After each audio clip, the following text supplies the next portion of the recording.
Hello, it's Patti from Southern Bliss Homestead.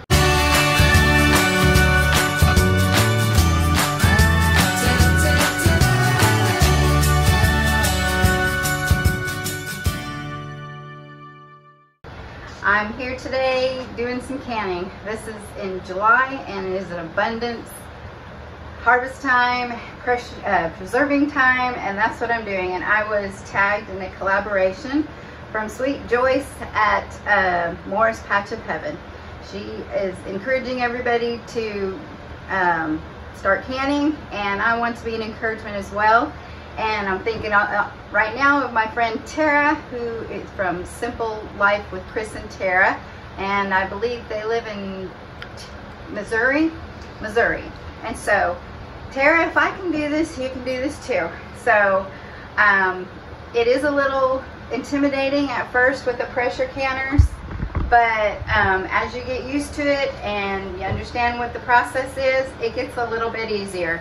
I have taken several years off from when I did it years ago, so it took me, I'm still trying to get a little bit used to some of it. This is not a professional way to do anything. This is just me canning in my kitchen. So today I have quite a few different things, but right now I'm going to be processing some green beans, and I have our rattlesnake pole beans, which are coming in very well. And this is like I don't know how many batches that I've done already. So this is getting kind of the end. And these are the red Chinese red noodle beans, and I've never had them canned before. This is the first year growing them. But we love them stir-fried and different ways. So, but I'm gonna try to preserve them and see if I can stir-fry them later on this winter. So I also have some purple whole peas that I'm going to be canning. This is getting to be the last batches, so there's not that many to do. And for today, it is actually just Mac and I that are at home these days. So most of the canning that I've done has been in pints. But today I'm going to be doing some quarts of the green beans and stuff, because my family, my children do come and visit, and I do cook for them every now and then. So we need some quarts, and this is what I'm going to be doing today. And I don't have fancy new pressure cookers. The ones that I have are very old. They're front end, but I've checked the rubbers, which I may have to get another rubber seal next year, see if I get one on this one. But this is nothing. It's a Miro pressure canner, and I forgot the capacity of it, but they're just short. They hold 8 pints, and I'm not really sure how many quarts because I haven't really done the quarts just yet. But anyway, and then I have this was from Mac's aunt, and I know it's probably 50 years old. I'm not even sure how old. And this one here, I think it's called a Makita, but this is mine, and I know it's at least 20 years old. So nothing fancy, and they're two different kinds of, in the processing, the way that they process. My Makita, the one that I have, has a built-in pressure valve on it that you don't take on and off. Well, you take this little seal off, this ring off. It being on there means 10 pounds of pressure, and that's what I need for where I live. And this is the release valve and stuff.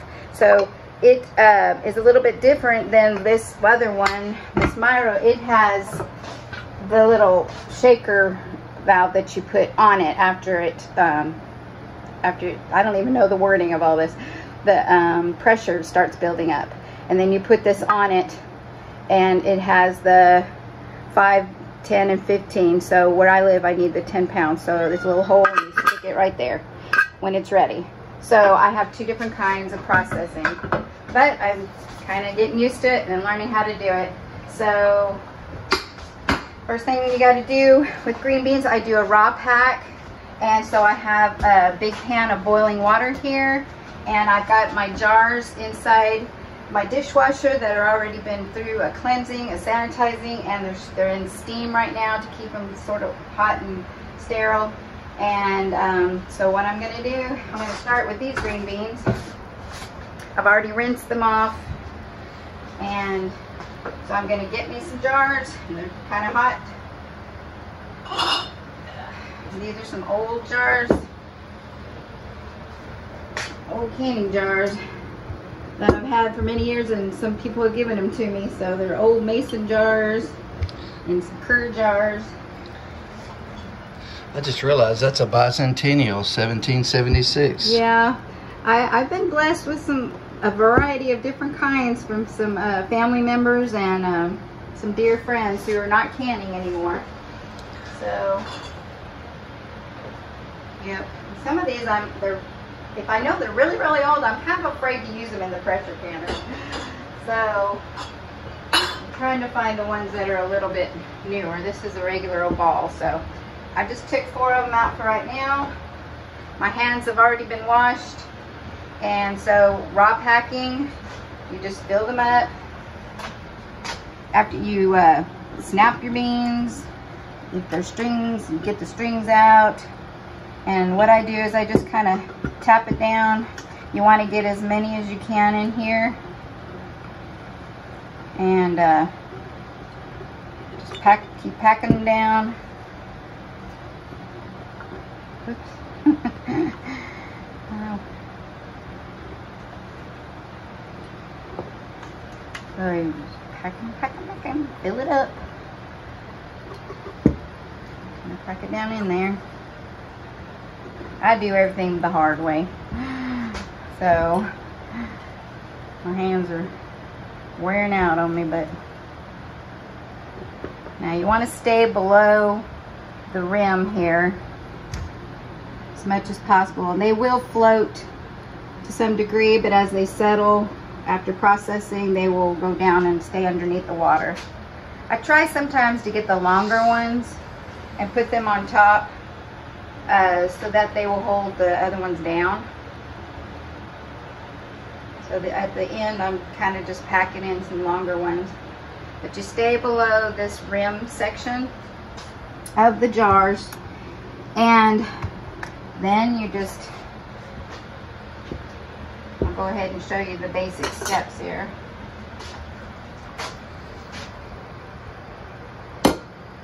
I have a little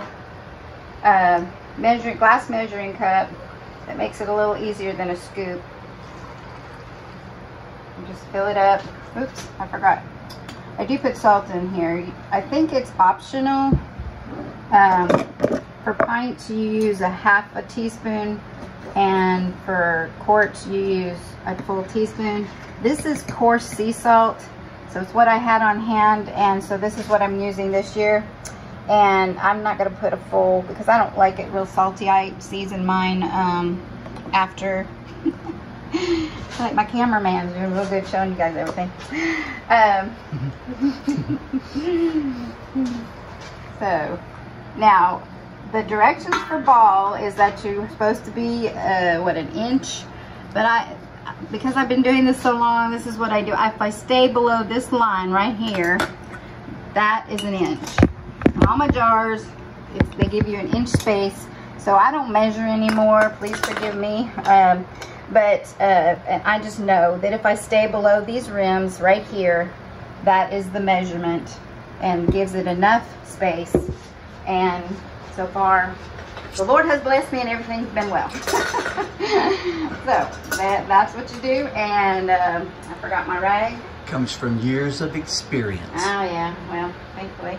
You want to wipe the rim. Okay, one step that I almost always forget is to get the air bubbles out. I have this little stick that came with my ball canning equipment, and you just stick it through on the sides and kind of mash a little bit, and it makes sure that all the kind of air bubbles come out. And then I might have too many beans in here, so I might have to take some out. Okay, so, and I just mash it down and make sure the water level. Sometimes if you do that, the air bubbles will come up and then you might have to add more water. But if I didn't have any bad air pockets, so it should be fine. Ooh, I see some down below. Yeah, but those are just little air bubbles. It's not gonna, I mean, you could go, you can't really go down the middle with green beans because of the fact that you'll crush your green beans. Now when you have peas and other stuff you can, but anyway. There you go. And then you just go on with the step. And I've already washed my lids here, and they don't put them in hot water anymore. We used to put these in hot water, and but Ball, the manufacturer.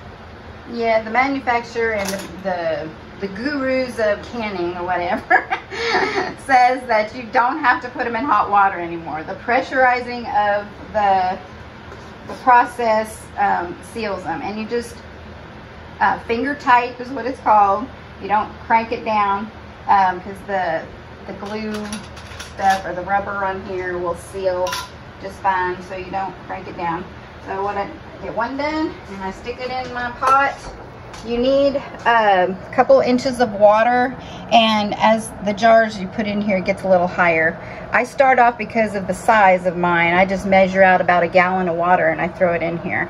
And you don't have to fill it up. It's not supposed to be over. That's water bathing. You have it over it.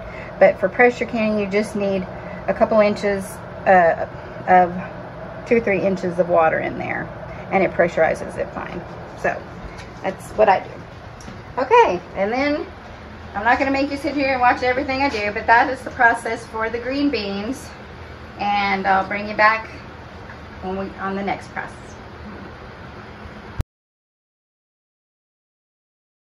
Alright, I got all my jars filled, and I filled up my canners.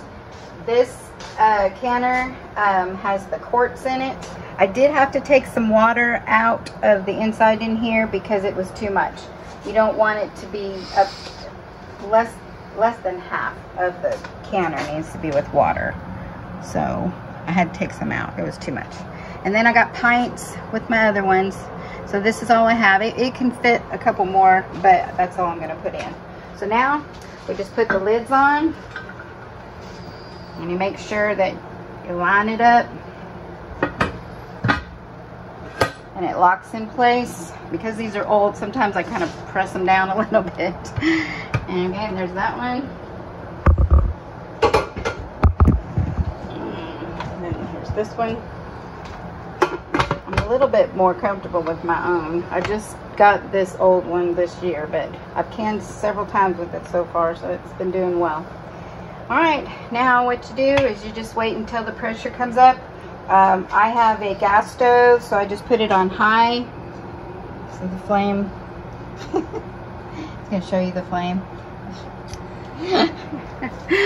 Okay, my special cameraman. Okay, so I turn them on high until the steam starts coming. Now this one, the steam will come out of here, and when it starts doing that, you're supposed to wait 10 minutes before putting your little shaker thing on. This one does not do that. It just starts, the pressure comes out on both here, and then when it starts slowly jiggling, okay, my cameraman's playing with stuff. Okay, when it starts slowly jiggling and stuff, I wait, yeah, five minutes maybe, because it's got a different pressure release.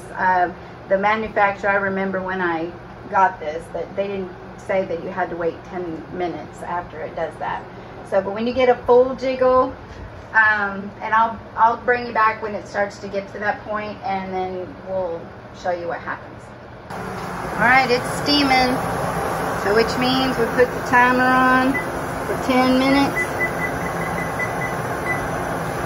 and then at the end of the 10 minutes, then we're going to put the weight on. And then for pints, it takes 20 minutes for green beans, and for quarts, it takes 25 minutes for green beans. Now this one is still going. I told you that it would be different. So, plus it's got quarts, so it'd probably take a little bit longer to pressurize. So it's starting to steam just a little bit, coming out, and then the steam will come out from here too, and I'll know that if it'll be time to time that. But probably by the time this starts, this may be ready to put the pressure on. Okay, timer's going off. Turn the timer off, time to put this on. And like I said, in my area it's 10 pounds pressure, so make sure you check for your area. And I always hate doing this part, so I hurry up and do it. Now you wait again until this thing starts jiggling. And you can see this one's already putting off steam from both sides. So it should be going, it's already capped up, coming out. So it'll be jiggling before long. And then you wait until they start jiggling, and that's when you start your timer. So you have to wait until it's jiggling. So it's a waiting process. So while you're waiting, you do other things. Can you show us how to jiggle? No, I don't jiggle, it jiggles. So while I'm waiting on this, I'm going to be processing something else that I'll show you later on that I'm going to be canning.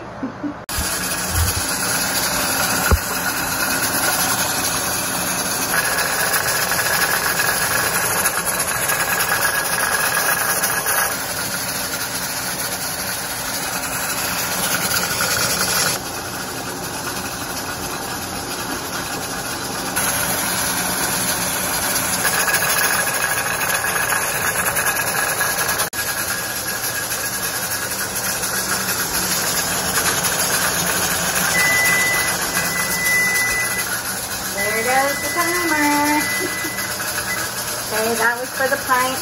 So all you do, turn it off.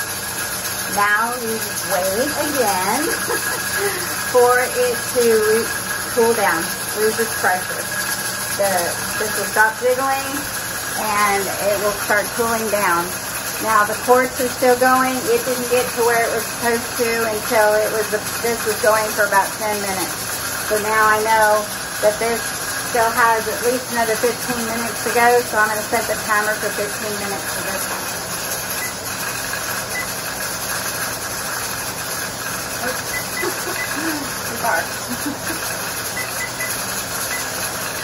Okay, so this is jiggling. See, it's stopped, or it's starting to stop.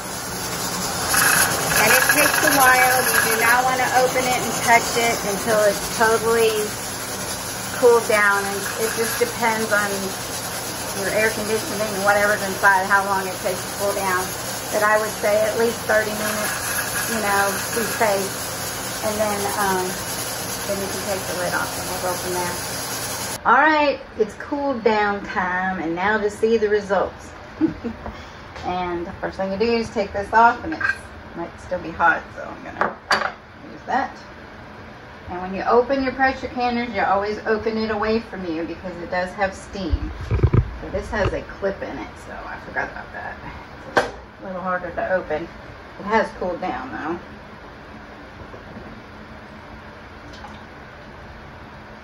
And away from you. It's hot.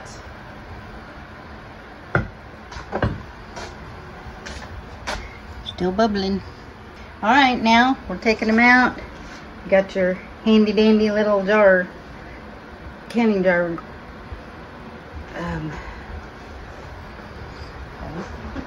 Be real careful with them because they're still hot and they have to cool down.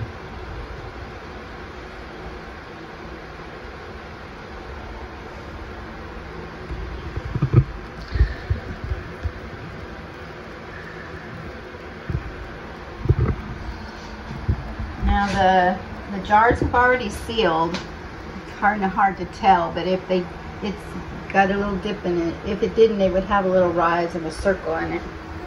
But so they've already sealed just from sitting here cooling down. This was actually a little of bulk beans I had left, so I made a jar of bulk beans. Alright, so just very gently take them out, and you leave them out for at least 12 hours before you store them. When you store them, you take the rings off, these outer rings off. Make sure you mark the date and what it is on your jar or on the lid. Alright, there's those, and now we're going to check the other ones.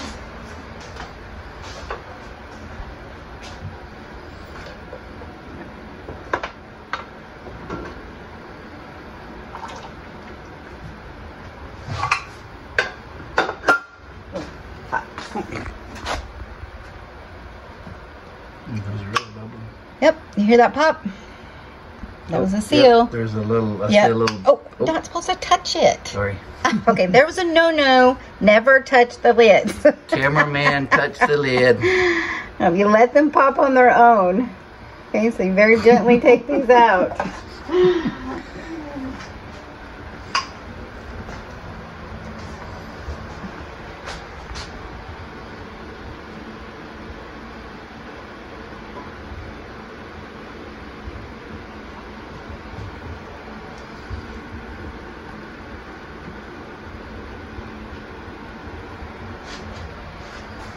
That one has not sealed yet. You can still see a little bit of a bubble. And we'll be watching. A couple of these have not sealed yet, like this one here. Yeah, I can see it. But as they cool down, they should pop. There's the little bubble right there. Yes, and if they don't, then you're gonna eat them right away. Okay, alrighty. There goes another one. Here goes one. As it hits the cool temperature, usually in the room, they're all popping. So yay, I think they've all sealed. So you just leave them here, leave them on your counter, let them cool. And that's the process. Yep, when you're done, you just take the outer rings off. So, and I don't know, a long time ago we used to leave the rings on, and now they tell you to take them off because then you can watch the seal better or something, and I don't know. I don't remember how that goes. But anyway, here's my advice is don't listen to me, get you a good book. This is my old book. I don't even know if they make these anymore. I don't know where I got it. But this is the Ball Blue book. But nowadays a lot of people are using this big book, which I was so thankful I just got. So it has a whole bunch of recipes and stuff in it and tips on how to do everything. So get you some good literature. If you have an extension service in your area, like our state university has an extension service, and I have these old home canning guides as well. So you know, get you some good literature on canning, and you can do it. If I can do it, you can too. So God bless you, and thank you for watching. And follow us also on Facebook and Instagram on Southern Blessed Homestead. Have a good day.